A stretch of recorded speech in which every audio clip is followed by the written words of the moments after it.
देगा, क्योंकि सियासी पार्टियों का मकसद वोट हासिल करना होता है और वोट मजदूर की भी आती है और सरमायादार की भी आती है, और मजदूरों की तहरीक चलाने के लिए सिर्फ मजदूर के फेवर में बोलना पड़ता है। जो सियासी पार्टियां मजदूरों का दर्द लेकर आज चौराहे चौराहे पर जाकर ऐलान करेगी हम मजदूरों का काम करेंगे, मैं उनसे ये कहना चाहता हूं कि तुम अलग ऐलान करो कि पूरे शहर की 84 सीट पर 84 कारपोरेटर हम मजदूरों को टिकट देंगे। मालेगांव तालुका सहसिंग जनरल कामगार यूनियन के सभासद मोहम्मद जुनैद शाह कई सालों से मालेगांव तालुका सहसिंग जनरल कामगार यूनियन के सदर अशफाक भाई और सेक्रेटरी अकबर पटेल साहब मजदूरों के लिए, मजदूरों के हक के लिए बोनस उनको मिलना चाहिए, इसके लिए कारखाने में मजदूरों को सुविधा होना चाहिए, इसके लिए उनके हक के लिए कई सालों से लड़ रहे हैं। लेबर ऑफिसर कलेक्टर साहब, परांत साहब, मुफ्ती मोहम्मद इस्माइल कासमी साहब, नासिक में लेबर कमिश्नर साहब, सबको इन्होंने लेटर दिए हैं कि मजदूरों का हक मजदूरों को मिलना चाहिए, मगर कहीं से कुछ होता हुआ नज़र नहीं आया। उसके बाद में सेठ लोगों की यूनियन के जिम्मेदार के खिलाफ में इन्होंने केस करे, साल 1.5 साल केस चला। उसके बाद में हमारा केस के ताल्लुक से जो बात है कि ये लेबर का हक देने के लिए लेबर ऑफिसर ने उनको नोटिस दिया सेठ लोगों की यूनियन को, मगर कई तारीख पे वो लोग हाजिर नहीं हुए। इसके लिए हमारा केस निकाल कर अब लेबर कोड नासिक में ले जाने के लिए दिया गया है। तो हम लोग चाहते हैं कि मजदूरों का हक मजदूरों को मिले, इसके लिए एक धरना आंदोलन का हमारा इरादा है। ठीक है, तो जैसे धरना आंदोलन का आपका इरादा है, तो क्या आप लोग सोचे हो कि धरना आंदोलन कब और कैसे, और क्या आपके दिमाग में है कि कहाँ करना है, कैसे करना है? धरना आंदोलन जो है कलेक्टर ऑफिस पर 12 तारीख को सुबह 10 बजे से शाम 5 बजे तक के इंशाल्लाह करेंगे, और बुनियादी चीज़ ये रहेंगी कि मजदूरों का एंट्री रजिस्टर होना चाहिए। मालेगांव के अंदर 6 लाख पावर लूम है, लेकिन 2.5 लाख पावर लूम का सरकार के पास, गवर्नमेंट के पास रिकॉर्ड है, बाकी पावर लूम का रिकॉर्ड क्यों नहीं है? यहाँ पर अक्सरियत देखेंगे तो 24 लूम के एनओसी है, मगर उसके ऊपर 5500 लूम चला रहे हैं। किसी के पास 50 लूम के एनओसी है तो वो 500 लूम, 1000 लूम चला रहे हैं। यही वजह है कि मजदूर का जब करंट लगने से मौत होती है तो गवर्नमेंट इनको कुछ देती नहीं है, क्यों कि कारखाने का रिकॉर्ड गवर्नमेंट के पास नहीं है, और जब कारखाने का रिकॉर्ड गवर्नमेंट के पास नहीं रहेंगी तो मजदूर जिसका इंतकाल हुआ उनको क्या सहूलत देंगी गवर्नमेंट? असल तो कारखाने का रिकॉर्ड होना चाहिए, जब कारखाने का रहेगा तो मजदूर का रहेगा। इसके लिए यहाँ पर मजदूरों का हक नहीं मिलता। इसकी मेन वजह यही है कि कारखाने का रिकॉर्ड गवर्नमेंट के पास नहीं है। जैसा कि अभी आपने बताया मजदूरों को सुविधा चाहिए जी, तो ऐसा आपकी क्या क्या डिमांड है? जैसा मजदूरों को क्या क्या सुविधा मिलना चाहिए, क्या क्या? मजदूरों की सुविधा सबसे पहले तो ये है कि मजदूर जहाँ काम कर रहा उसका एंट्री रजिस्टर होना चाहिए। मजदूर अगर काम कर रहा है और साल 2 साल 5 साल उसने काम किया है, और उसके बाद अगर वो हक मांगता है तो सेठ बोलता है जा तेरे को जो करना कर ले, मैं तेरे को हक नहीं देंगे, है ना? तो फिर अगर वो किसी तंजीम, किसी यूनियन के पास आता है तो वो बोल नहीं पाता कि भैया मैं इतने साल से वहाँ काम कर रहा, क्योंकि कोई रिकॉर्ड ही नहीं है। अभी आप देखोगे कि अपना ये जो वबा फैली थी कोरोना के अंदर, तो कोरोना के अंदर हुकूमत ने मदद की है। किसकी मदद की है? जैसे गौंडी मिस्त्री लोगों की और रिक्शा चलाने वालों की, लेकिन गौंडी मिस्त्री के अंदर उन्हीं लोगों की मदद की है जिनका रिकॉर्ड गवर्नमेंट के पास था। रिक्शा वालों की जो मदद की है जिनका रिकॉर्ड गवर्नमेंट के पास था, तो उन्हीं लोगों को मदद की है। तो इतने, जैसे यहाँ पर पावर लूम है और यहाँ पर जीएसटी एक महीने का कम से कम 100 करोड़ से ज्यादा का जीएसटी हुकूमत को जाता है। तो हुकूमत ने उस वक्त मजदूरों के लिए मदद करना चाहिए थी, लेकिन गवर्नमेंट के पास मजदूरों का रिकॉर्ड नहीं है। इसकी वजह से गवर्नमेंट ने मजदूरों को मदद नहीं दी। जैसे मजदूरों का रिकॉर्ड सरकार के पास नहीं, इसकी क्या वजह है? क्या इसमें स्टेट लोगों ने घपला करे है? क्या इसमें और कोई पॉलिटिक्स पार्टी या कोई ऐसा कोई है जो मतलब है गवर्नमेंट तक ये संदेश पहुंचाया नहीं? क्या यहाँ पर पावर लूम के मजदूर है, यहाँ पर पावर लूम के मजदूरों का भी एक रिकॉर्ड होना चाहिए, जैसा गौंडी का है, मिस्त्री का है, ये लोग का रिकॉर्ड है तुम्हारे पास में, लेकिन मजदूरों का क्यों नहीं? इसकी क्या वजह आखिर? यहाँ पर सबसे पहले बात तो ये है कि मजदूर लोग किसी को अगर चुन कर लाते हैं तो एक उम्मीद रखते हैं कि भाई हमारा ये नेता है वो कुछ काम करेगा। जैसे कि हम लोग मुफ्ती मोहम्मद इस्माइल कासमी साहब के पास गए और उनसे बात की कि मजदूरों का हक मजदूरों को मिलना चाहिए। वो बोलते ठीक है भाई, अच्छी बात है, मिलना चाहिए। अब मिलना चाहिए बोले तो आज तक उन्होंने हमारे साथ कभी लेबर ऑफिस में नहीं गए और उन्होंने कभी लेबर कमिश्नर के पास नहीं गए। देखेंगे आप कि सेठ लोगों के लिए वो मंत्रालय जाएंगे, वहाँ पे मंत्री से मिलेंगे और एमएलए से मिलेंगे।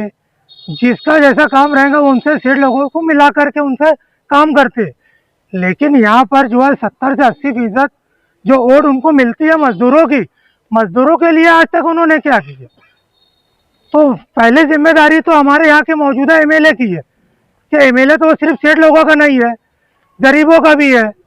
तो जैसे सेठ लोगों की बात ऊपर तक के जाती है तो मजदूरों की भी बात ऊपर तक जाना चाहिए। तो मैं समझता हूँ यहाँ के जो मौजूदा एमएलए है, चाहे वो माजी एमएलए हो चाहे आज का एमएलए हो, ये दोनों जिम्मेदार हैं इसके। तो आपका कहने का मतलब है एमएलए तो मतलब सेठों के फेवर में, मजदूरों के फेवर में नहीं, आखिर इसका वजह क्या है, इसका कारण क्या है? इसकी वजह देखो एक है कि मजदूर जो है एक उम्मीद लगाकर किसी एमएलए से बैठता है, चाहे वो मौजूदा हो चाहे हाजी माजी एमएलए हो, जो भी हो। तो होता क्या है कि यहाँ कर मजदूर मजबूर है कि ये सनत के अलावा कोई दूसरी सनत है नहीं, ये सनत के अलावा कोई दूसरी सनत है नहीं। तो अगर ये सनत से हट करके दूसरा काम ढूंढने जाए तो मालेगांव के अंदर वो परेशान होता है, वापस में इनको यही सनत के ऊपर आना पड़ती है। तो यहाँ के जो मौजूदा एमएलए है उनको पता है कि यहाँ का मजदूर एक तो उनकी तरफ जाएगा या हमारी तरफ आएगा। तो हम लोग क्या करेंगे, इनको चंद रुपया दे करके इनसे काम ले लेंगे, उसके बाद उनको वापस छोड़ देंगे। तो हमारी मालूमात में ये आया है कि मजदूर यही बोलते हैं कि हमारे लिए रहनुमा तो खड़े होते हैं, रहनुमा खड़े होते हैं, लेकिन एक वक्त तो ऐसा आता है कि वो भी हमको तनहा छोड़ देते हैं। तो आप मजदूरों को क्या कहना चाहेंगे? देखो मजदूरों से मैं तो यही कहना चाहूँगा कि 100 वक्का एक लिखा। हमारा जो यूनियन के अंदर काम है, हमेशा हम लोग अखबार में और पेपर के जरिए ही ज़्यादातर काम कर रहे। हम कभी आज तक के सामने आए नहीं है और रोड पर पे किसी की सेठ के लिए और किसी को बोलने के लिए मतलब हमने बुरा भला आज तक के बोला नहीं। लेकिन हमारा जो मजदूर का हक मांगना तो वो लिखे के अंदर अक्सरियत रहता है, चाहे वो मजदूरी का मसला हो, चाहे बोनस का मसला हो, चाहे फिर कारखाने के अंदर जो सुविधा है उसका मसला हो। कारीगर को बोनस कितना मिलना चाहिए, उनकी मजदूरी कितना होना चाहिए? मैं भी एक मजदूर है, मैंने जो बोनस लिया हूँ 20,000 रुपया बोनस लिया हूँ। 20,000 रुपया बोनस जब लिया जब मैं लेबर ऑफिस में जा करके सेठ के खिलाफ में कंप्लेन किया। लेबर ऑफिसर ने मुझको 20,000 रुपया बोनस दिलाई है। तो कानून के अंदर बोनस 20,000 रुपया है, जब सेठ से मैं इसको दिलाई है वो मुझको मिला, इसका मतलब यह है कि भाई मजदूर का हक इतना बनता है। और अभी फिलहाल 8.33% के हिसाब से मजदूरों का हक बनता है, यानी साल भर जो मजदूर काम करता है, साल भर जो काम करता है उसको जोड़ करके 8.33% के हिसाब से मजदूर का हक है, मजदूर को मिलना चाहिए। तो आपने बोला 20,000, लेकिन अभी के दौर में अभी कितना मिलता है मजदूर को? मजदूर को तो अभी फिलहाल 1800 रुपया, 1500 रुपया, और बहुत ज्यादा हो गया तो 2,000-2,500 के ऊपर नहीं मिलता है। आपने बताया कारीगर को जो उसका अधिकार है, जो हक है उसको मिलना चाहिए, बोनस मिलना चाहिए, मजदूरी सही ढंग से मिलना चाहिए। तो कैसे मिलना चाहिए, आप क्या बताना चाहते हैं? मजदूरों के हक के लिए जो है बात, हमारे सदर अशफाक भाई बात करेंगे, वो बात सारी बातें बताएंगे। देखो, हम तो करीबन 2.5 साल से ये केस लड़ रहे हैं। ये एडिशनल एसपी इस बात पे गवाह भी है कि हम लोग ये मजदूरी के ताल्लुक से करीबन हम लोग 2.5 साल से लड़ रहे हैं। इससे पहले सूर्यवंशी मैडम थी, उसके बाद फिर वजरे करके एक लेबर ऑफिसर आए, वो उनका तबादला हो गया। अभी एक नवा स्वप्निल जादव करके एक लेबर ऑफिसर आए, तो वो करीबन 3 तारीख चलाए हमारी। 3 तारीख चलाने के बाद उन्होंने हमको आगे भिजा दिया है, तो हम लोग यही मजबूर होकर हम लोग रोड पे धरना देने की तैयारी कर रहे हैं कि हमको कम से कम लेबरों की जो मजदूर की मजदूरी बढ़े। हम लोग ये तारीख से धरना देने की तैयारी में है, और इंशाल्लाह हम लोग 12 तारीख को सुबह 11 बजे से लेकर शाम में 5 बजे तक के धरना देंगे कलेक्टर ऑफिस पे। जैसा आप बोल रहे हैं मजदूरी बढ़ना चाहिए, तो अभी फिलहाल कितनी और कितनी बढ़ना चाहिए? हमारी मांगनी तो ऐसी है कि जैसे आज 1 रुपया 20 पैसा मीटर पावर लूम मजदूरों को मिल रहा है, वो 66 52 ये सब ऐसे पूरा टारगेट है वो। तो हमने 3 रुपये 20 पैसा मांगनी करे है मीटर पीछे, 3 रुपये 20 पैसा होना चाहिए। हमने ये मांगनी करे, अगर बैठक में कुछ कम ज़्यादा होता है तो हम उस पर मान जाएंगे। कम से कम मजदूर की मजदूरी बढ़ना चाहिए, और एक मजदूर 8 घंटा ड्यूटी करे। हमारी मांगनी ये है, 8 घंटा ड्यूटी। और साइजिंग के मजदूरों के भी ताल्लुक से हमने मांगनी करे है, और मुकादम के ताल्लुक से मांगनी करे। मुकादमों के 150 रुपया फी लूम की मांगनी करे, तरासन का 110 रुपया फी लूम के हिसाब से करे। और साइजिंग के मजदूरों की जैसे जोड़ी में काम करते हैं तो उनका 6,000 रुपया हफ्ते की पगार होना चाहिए जोड़ी में। और वार्परों का जैसे 6 रुपया 1,000 हमने मांगनी करे। अभी वार्परों को पगार करीबन 3 साढ़े 3 रुपया 1,000 मिलता है, और मेहनत तो वाकई बहुत ज़्यादा है वो साइजिंग में भी और कारखानों में भी। तो हमने मांगनी ये हिसाब से करेगा कि बैठक में अगर कुछ कम ज़्यादा है तो हम लोग उस पर एग्री रहेंगे। बहरहाल हम लोग धरना देने की वजह ये कि हमारी मजदूरी हर हाल में बढ़ना चाहिए, और हमको किमान वेतन के हिसाब से पगार मिलना चाहिए। अगर ये नहीं मिलेंगी तो हम इंशाल्लाह, अगर अल्लाह ने चाहा तो हम और आगे जाएंगे, मंत्रालय पे भी धरना आंदोलन करेंगे। हमको मजदूरी बढ़ाना चाहिए, हम लोग की कोशिश पूरी पूरी है। और हमारे को दिगर यूनियनों की भी सपोर्ट है, जैसे अमन घंटी यतनरमा कामगार यूनियन है, CIT यूनियन है, और न्यू सबरंग जनरल जाबर मजदूर मुकादम यूनियन है, और दिगर यूनियन है, तो हमको वो सपोर्ट कर रही है। जैसा कि आपने बोला 1 रुपया 20 पैसा जो ठेठ 1 रुपया 20 पैसा देता है, तो 1 रुपया 20 पैसा जैसा हमारी मालूमात में ये आया है कि चिक्कड़ लगवाई देता है, क्या झाड़ू मरवाई देता है, क्या लूम सफाई करवाई देता है, क्या कपड़े की ये जो अनेक कितनी सारी मतलब उसमें हमारी तो सबको मिला के 1 रुपया 20 पैसा दिया जाता है, क्या अलग अलग दिया जाता है? तो जब एक कारीगर को मालक लगाता है तो वो खाली मजदूरी बोल के लगाता है कि ये तेरी मजदूरी रहेंगी, ये मीटर की मजदूरी ये है, तेरे को इतना मिलेगा। इसके अलावा जैसे झाड़ू मारना ये फ्री में है, कारीगर ये फ्री में करता है। भीम उठवाना ये फ्री में भीम उठाता है कारीगर। झाड़ू लूम की सफाई कारीगर फ्री में करता है। ये इसका कोई ऐसी बात है तय नहीं रहती है। खाली एक कारीगर जाता है कारखाने में बात करने के लिए, मालक से बात करता है, सरमाएदार से बात करता है। सरमाएदार बोलता है कि तेरे को 1 रुपया 20 पैसा मेरे यहाँ मजदूरी है, तेरे को ये हिसाब से मजदूरी मिलेंगी। इसके अलावा मजदूर जो काम करता है, जैसे लूम साफ करना है, भीम उठाना है, शाखा उतार कर उधर ले जाना है, ये सब फ्री में करता है वो, और इसका कुछ नहीं मिलता है उसको। ये वो सेठ लोग को क्या मैसेज देना चाहते हैं आप लोग, जैसा कि कारीगर को बोले तो कपड़े का बोल के लगाते, उसको पूरा फ्री में काम करवाते, तो इस पे आपका क्या कहना है? तो हमारा बोलना ये है कि ये इतना काम करा दे तो मजदूरी तुम बढ़ा के दो। करीबन आज से 20 साल पहले जो एक आदमी लूम चलाता था, 2 लूम चलाता था, तो वो मजदूरी जो 2 लूम में काम होता था, आज भी 2 लूम में उतना ही काम हो रहा है।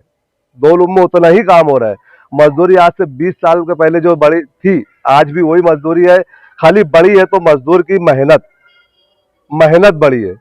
खाली मजदूर लूम पे लूम बढ़ाता जा रहा है, मेहनत पे मेहनत बढ़ाता जा रहा है, और ड्यूटी खत्म होती है, जब घर जाता है तो अधमरा हो जाता है। वो उसके आगे कुछ सोचता नहीं है, उसको बीवी बच्चे हैं और बीमारी सिमारियां हैं, उसको तवज्जो दे नहीं पाता है। जैसा कि अभी आप बोले हो कि मजदूर की मेहनत बड़ी है, मेहनत बड़ी है इसका मतलब लूम बड़ा है। और अपने मालेगांव शहर से कुछ किलोमीटर दूरी पे एक शहर है, जहाँ पे मालेगांव के मजदूर जा करके बोलते हैं कि हम 20 लूम चलाएंगे, 15 लूम चलाएंगे, मगर वहाँ के सेठ लोग बोलते हैं कि हमारे यहाँ सिर्फ 8 लूम का रिवाज है, हम 8 लूम देंगे, उससे ज्यादा देंगे नहीं। और वहाँ पे जो है तो 1 रुपया या 1 रुपया 20 पैसा मजदूरी नहीं चलती, वहाँ 1 रुपया 80 पैसा मजदूरी चलती है। झाड़ू मारना, लूम साफ करना, ये सब दूसरों की लगाते हैं, सेठ लोग खुद लगाते हैं। तो आप लोगों की भी क्या या इस शहर के अंदर इस तरीके की कुछ मांग है? हमारी तो मांग नहीं है। जैसे मालेगांव से इससे पहले भी कुछ वक्त तो पहले इच्चल करंजी का सामने आया था, तो उस वक्त तो यहाँ से मालेगांव से कई कारीगर ऐसे हैं जो वहाँ जाके बाकायदा चलाया। मैं खुद एक चक्कर वहाँ जाकर आया हूँ और मैंने वाकई देखा हूँ कि वहाँ मजदूरी वगैरह बहुत ज्यादा है और कारीगर को वहाँ पे डायरेक्ट भगवान का दर्जा देते हैं वो लोग, मालकान लोग जो है। और 8 लूम वाकई वहाँ पे 8 लूम चलवाते हैं, ये आपकी बात सही है कि 8 लूम वहाँ चलवाते हैं। और मजदूरी भी वहाँ पे भरपूर है, मालेगांव के बनिस्बत डबल मजदूरी है वहाँ पे। और बोनस वगैरह भी जो है 20,000 18,000 एक कारीगर को दिया जाता है। अगर मैं साल भर चलाता हूँ वहाँ पे, एक कारखाने में साल भर में चलाता हूँ, तो मालक मुझको खुद पूरा साल भर का हिसाब करके मुझको तेरा बोनस इतना होता है, ये तेरा बोनस और तेरी छुट्टी के पगार ये ले और जा, बाकी ये जो दूसरा काम है उसके वास्ते पर्सनल एक आदमी लगा रहता है भीम उठाने के लिए। ये सब सारी जो चीजें हैं आपने जो बताया, तो ये भी आप मालेगांव शहर में लागू करना चाहते हो? हम तो चाहते हैं कि लागू होना चाहिए, क्योंकि मजदूर यहाँ का एकदम मजबूर हो चुका है। हम चाहते हैं कि ये चीज लागू हो यहाँ पे। तो आपको क्या लगता है यहाँ के सेठ लोग ये चीज मानेंगे? ये तो यहाँ के जो सरमायादार जितने भी है, सरमायादार जितने भी, उनको आजी माजी आमदार है, सियासतदान है, इनका सपोर्ट उनको भरपूर है। और यहाँ के हमारे आमदार साहब जो मौजूदा आमदार साहब है, तो वो उनकी जबानी है खुद के यहाँ सब गैर कानूनी चलता है। तो ये सब कायदे परवाने तुम लागू नहीं कर पाएंगे, उनका बोलना ऐसा है हमारे आमदार साहब का। अभी फिलहाल में आप लोग तो आपके पीछे कितनी तंजीमें जुड़ी है ये काम के लिए? हमारे साथ देखो अभी फिलहाल तो अभी 4-5 यूनियनें जुड़ी हुई है हमारे साथ ये मामले में। और हम लोग करीबन 2016-17 से हम लोग ये मामले में लड़ रहे हैं। 2016 में हमारी यूनियन रजिस्टर हुई है, उसके बाद से हम लोग ये मजदूरों के ताल्लुक से लड़ रहे हैं। और दूसरी बात, एक आपने इससे पहले एक बात अभी कहा था कि कुछ मजदूरों की आवाज़ उठती है, मजदूरों के लीडर बनते हैं और बीच में नीचे से लेके, और अल्हम्दुलिल्लाह सुम्मा अल्हम्दुलिल्लाह हमने अभी तक के कोई से 1 रुपया किसी का खाया नहीं, अल्हम्दुलिल्लाह दिलाए है, कई लोगों को हमने हक दिलाए है। और हक दिलाने बाद हमने वाहवाही हमारी हो, हमने ये कभी नहीं चाहा कि हमारी वाहवाही हो। हम बस हक दिलाने के वास्ते खड़े हुए, हम सोशल काम समझ से कर रहे हैं, या हमारा अपना जाति लगाते, हम किसी के लिए चंदा वगैरह भी नहीं करते, ना हमारे कोई फंड मिलता, ना हम किसी से फंड मांगते, ना सियासतदान से भी नहीं मांगते हम कोई फंड वगैरह। अब आपका कहने में मैं अजहर कॉमरेड सैटू यूनियन यानी centre of Indian trade union का तालुका सेक्रेटरी हूँ। और अल्हम्दुलिल्लाह अस्पाक साइजर की जो यूनियन है और हमारी जो यूनियन है, काफ़ी 10 एक साल से हम लोग साथ में काम कर रहे हैं। वो अपने ढंग से लड़ाई लड़ते हैं, हम लोग कम्युनिस्ट नज़रियात को लेकर लड़ाई लड़ते हैं।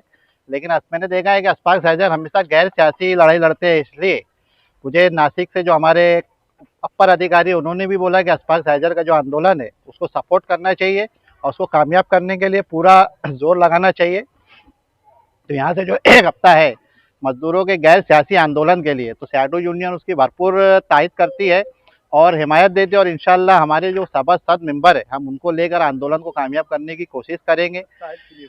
उसके अलावा मैं मालेगांव शहर के मजदूरों को ये पैगाम देना चाहता हूँ कि मजदूरी जो बढ़ने का मामला है वो ऐसे नहीं बढ़ेगी कि शहर पे जब हम आप बोलते हैं कि भाई मजदूरी बढ़ा के मांगो, तो हर कारीगर ये सोचता है कि शायद ये दूसरे कारीगर जब सामने वाला बोलेगा तो मैं बोलूँगा बाजू वाले कारखाने में बढ़ेंगी तो मैं भी फिर बोलूँगा। तो मैं मजदूरों को हमेशा एक पैगाम देता कि अगर मजदूरी बढ़ाना है तो जहाँ जिस कारखाने, पूरे शहर की फिक्र करने की ज़रूरत नहीं है।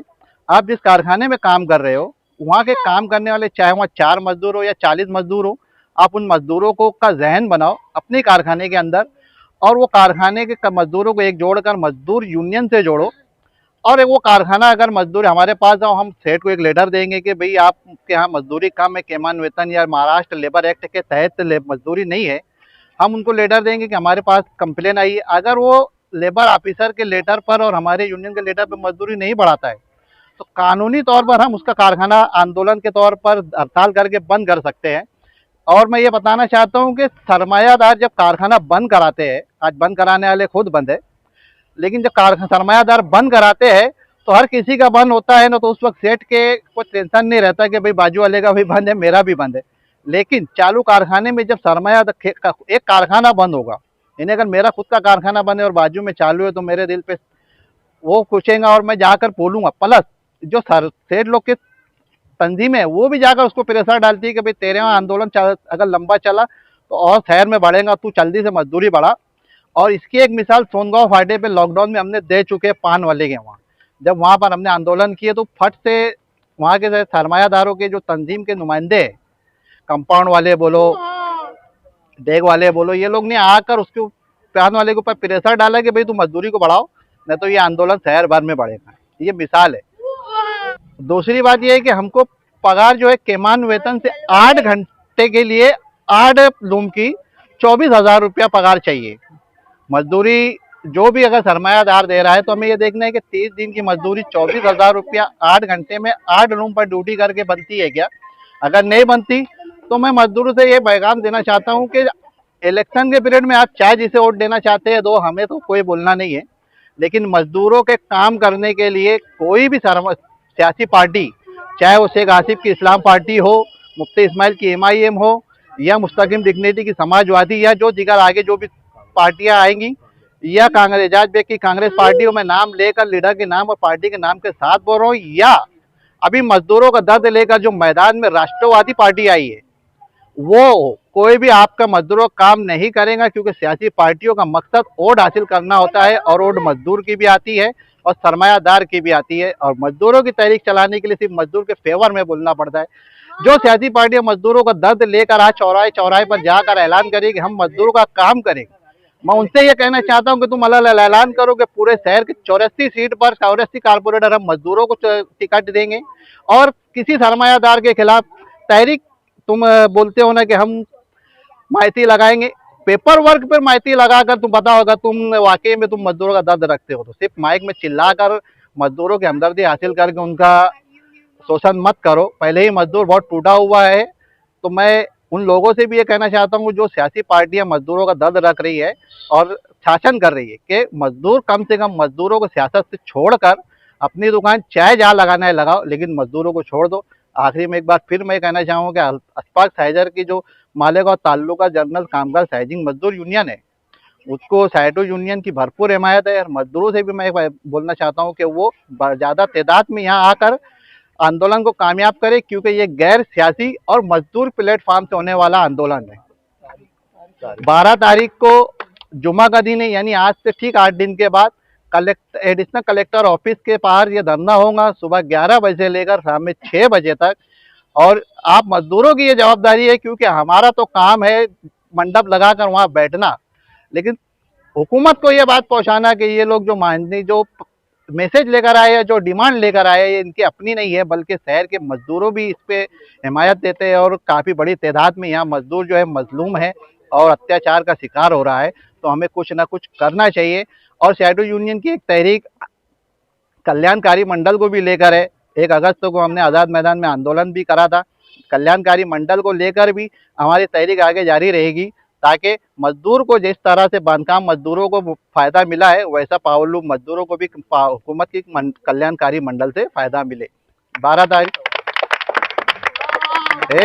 बोले मजदूर आपको सपोर्ट करे हमारे को, ये तो तंजीम को सपोर्ट करे, हाँ बराबर। लेकिन एक मजदूर के दिल में डर बैठा होता रहता है कि यार हम अगर बोलेंगे इनकी तरफ से तो सेठ हमको काम पे से हटा देगा। तो इसके बारे में उस मजदूरों को क्या बोलना चाहेंगे? देखिए, मैंने अभी बोला ना कि कारखाने में आप मेहनत करो, और ऐसा ज़रूरी नहीं कि आप अलग ऐलान मेहनत करो। मजदूर को चाहिए कि अपने जैसे जो मिजाज की जगह हर कारखाने में जहाँ चम्मच होते हैं वहाँ हमारे ऐसे लीडर भी होते हैं। उसकी पहचान ही है कि भीम कटने पर वो बदली दे देता है, सेठ अगर छीर छापे में पैसा काटता है तो उससे लड़ता है। तो ऐसे लोगों का साथ दो, और आपको मजदूर सेठ को ये बोलने की ज़रूरत नहीं कि हमारी मजदूरी बढ़ा। आप हमारे पास आओ, अशफाक भाई की यूनियन है, हमारी शैडो यूनियन है, हमारे नंबर व्हाट्सएप पर और आपके चैनल के माध्यम से भी मैं गुजारिश करूँ कि आप नीचे चलाए, तो आप हमसे कांटेक्ट करो कि भाई हमारे यहाँ 4 मजदूर है, 40 मजदूर है, हम इतनी तादाद में है और मजदूरी कम है। आपको सेठ के पास बोलने की ज़रूरत नहीं, हम अपना लीडर देंगे यूनियन का और लेबर ऑफिसर के मार्फत देंगे, जब लेबर ऑफिसर सरकारी अधिकारी के मार्फत लेटर जाएगा तो उसकी मजाल नहीं है कि इसको हटा सके। उसके बाद भी अगर वो हटाता है तो वो सरकार का गुनहगार रहेगा, मजदूर का या यूनियन का गुनहगार नहीं रहेगा। फिर उसके बाद जो होगा वो खुद देखना चाहेगा। एक आखिरी सवाल आपसे कि आपके ये प्रेस कॉन्फ्रेंस लेने की वजह और जो 12 तारीख का आप धरना आंदोलन करने जा रहे हो, इसका सब बातों का निचोड़ सिर्फ एक आता है कि आपको किमान वेतन के जरिए, किमान वेतन के हिसाब से गांव चलना चाहिए और आप मजदूरों को किमान वेतन के हिसाब से मजदूरी, हाँ, यानी मतलब मालेगांव शहर में जो है कि कपड़े को उतार के ऊपर मजदूरी होती है ताकि मजदूर जो है सुस्ती भी ना करे। और तो इसके लिए मजदूरी इतनी होनी चाहिए कि कम से कम 8 घंटा ड्यूटी करके 8 लूम पे 24,000 रुपया पगार और उसका PF SIC वगैरह मिलना चाहिए, ताकि 8 बाकी के जो 16 घंटे वो अपनी बार परिवार में भी देना चाहिए। देख मैं आपको थोड़ा बोलना चाहूँगा और कि आज मालेगांव शहर में मालेगांव सुधार कमेटी चलाई जा रही है, नशा मुक्त अभियान चलाया जा रहा है। मालेगांव शहर की दीनी तंजीमों को हाईवे पे होने वाली बुराइयां नजर आ जाती, मगर वो इतनी बुनियादी जो वजह है कि मालेगांव शहर का मजदूर 12 घंटा काम करता है और जाकर थका हारा सो जाता है, वो अपने बच्चों पर ध्यान नहीं दे पाता। इसकी वजह से ये भी बुराई की एक वजह है। तो इसके लिए भी शहर की तंजीमों को और हमदर्दों को आगे आना चाहिए। लूम भी आरडी होना 14-12 ये जो देते हैं, ठीक है, आरडी लूम ना, तो 8 लूम 8 घंटा ड्यूटी चलना चाहिए पूरा। पावर एक्ट केमान वेतन 8 घंटा, 8 लूम पर 8 घंटे का केमान वेतन। 8 लूम 8 घंटे 8 घंटे की